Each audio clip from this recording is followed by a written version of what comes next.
تاريخ الصحابة يقول سيرة علي بن أبي طالب نين بايد هل من مبارز وحل معركة مسلمين تلو حقا أي جوغان قال دون حقا أي جوغان أيو يري نينكي ugu itaalweyna gaalada ayaa soo dhaco yiri hal min mubarizin ayaa macrakada igu soo dhacaya Ali baa u dhacay radiyallahu anhu Ali ibn Abi Talib ninkii intuu qabtay buu lagday markuu seeftay qaatuu yiri gali markuu isidina Ali ibn Abi Talib oo ninka kor fadhiyay buu qandhuuf wajiga lagaga tufay markaasuu Ali qandhuufa lagu tufay wajiga lagaga tufay gaalkiina dhulku jiifaa Alina seeftii buu haystaa qandhuuf baa lagu tufay Ali oo sareeya oo ka kacay Ali saxaabadii waxay ku yiraahdeen ya Ali maxaad uga kacday baa lagu yiri gaalnimana ninkan diinna waad ula dagaalamaysay adigana qandhuuf kugu tufee war marka hore Ilaahay dartii baan u dagaalamayay hada cara ay soo gashay buu naftayda darteed inaan u dilan ka baqay buu yiri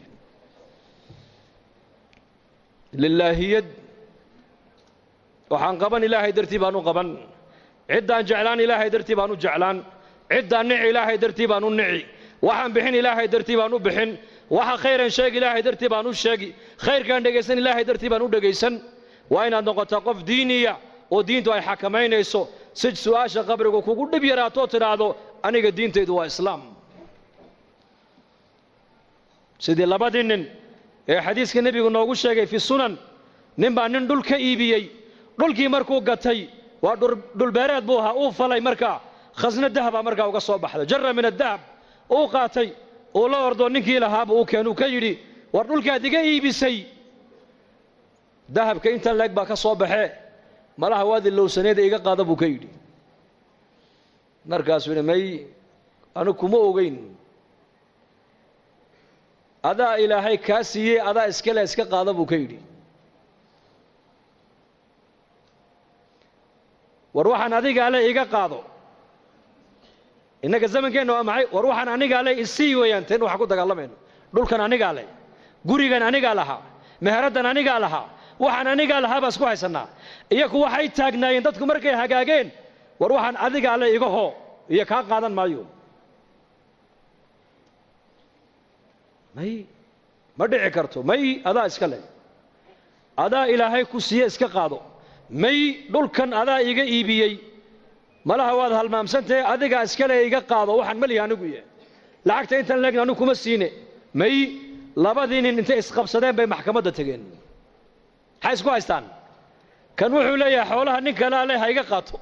kana wuxuu leeyahay war maliye isaga Ilaahay siiyay ha iska qaato qaadigii markaa qaadi fiican buu ahaa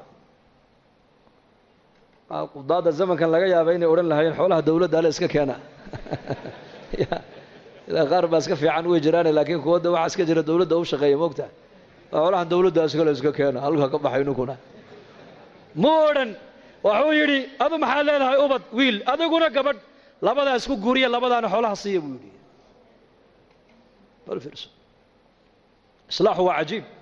halka haday islaahdo waa ajiib halka haday xumaato laakiin dhageyso qisad kale saddex nin baa nabi ciise raacday calayhi salaam siday ula socdeen ayay yimaadeen meel banaanka uu dahab ku yaalo diamondku markaasuu nabi ciise ku yiri waxaan waa diamond waa dahab waa jawharad markaasay yiraahdeen noo qaad markaasuu nabi Ilaahay soo diray iyo adduunyo meel ma wada marta buu ka yiri markaasay daana ka qaadanayna hadaad qaadataan raaci meesana waad iga hadheen ogaada buu yiri diini iyo adduunyo isma raacda buu ka yiri والنبي زاهد والنبي عيسى عليه السلام صدح دين ويكا هرين بلد النبي أيان درد ايك مرقاس الذهب كي قاتان وإلا السعودان وإلا اللقيين مقالة دي مركي أودا وهذين بير هذين حدان مالين قال له ولا نقدعي هبين هنكو بيقنو لكن وقا جونينا ويتشدين وعيد هذا الله بالذهب قاسي إلى لسوء من مقالة دي انتو تقو cuntaha inoo soo qaado yuuna cidna inoo sheegin waa hagaag kolku ka dhaqaaqay labadii dahabka ku hadhay ilaa shaydaankiiba dhiigga bini'aadamka dhex socdee ayaa wuxuu yidhi mid walba midka kale ku yidhi dahabkan labadeena buu nagu fiican yahay ninka markuu yimaado aniguna waan la hadlay waan jeedin adiguna midida halka ka gali maydkiisana bahasha ha ku ridno ha ku aasno dahabkana labadeena ha kala qaadano marxaba kiina uu sii socdaa shaydaanka isagana dhiiggiisa ku dhex jiro wuxuu ku yidhi dahabkan adigoo buu kugu fiican yahay cuntada intaada soo cun ayakana u soo sumee markay dhintana dahabka iska qaado maxaa ka dhacay kula tahay meeshaas uu yimiday cuntadiiba u dhigay isagii bay khaarijiyeen cuntadii bay cuneen iyagiina way iskaarijiyeen nabiyullaahi ciisa calayhi salaam ayaa soo maray dahabku halkii yaalla iyo saddexdoodii oo mayda markaasuu xawaariyiintii ku yidhi adduunyadii ubadkaygu sidaas ku galeen eega buu ka yidhi waa kaas halkaas halka laga hagaagaa waa qalbiga halka laga xumaadana waa qalbiga inna fi ljasadi mudqa idaa salaxat salaxa aljasadu kulluhu wa idaa fasadat fasada aljasadu kulluhu alaa wahiya alqalbi buu nebigu yidhi calayhi salaatu wassalaam waryaada buu nebi maxamed uu ina leeyahay dhegay jidhka bini aadanka waslad baa ku jirta hadday hagaagto jidhkoo dhan baa hagaagi hadday baanaatana jidhkoo dhan baa baanaanoo xumaan taasina waa qalbiga buu rasuulku yidhi qalbigana wax kale ma hagaajiyaan qalbiga lacag ma hagaajiso qalbiga waxa kaliya hagaajiya waa markay degto ilaahay macrifadiisu macrifatullah